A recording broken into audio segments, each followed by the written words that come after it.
Hello everyone. In this video, I will show you how to turn on a Sceptre monitor without using the remote. First, go to your Sceptre monitor and look for the control buttons.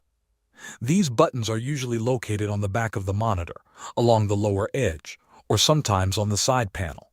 The exact position can vary depending on the model. Look closely for the power symbol. The power symbol looks like a small circle with a vertical line at the top of the circle. On many Sceptre monitors, this power button is part of a group of buttons.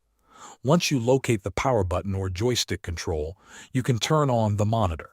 If the monitor is currently in standby mode, the screen will be off, but you may notice a small light on the front of the monitor. This light may blink blue or white, or it may appear amber or red. When the monitor is in this standby state, simply press the power button once. A quick press should wake the monitor and turn the display on. If you do not see any standby light at all, the monitor may be fully powered off.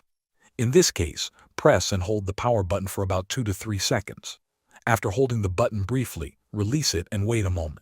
The monitor should power on and the screen should light up. Thanks for watching.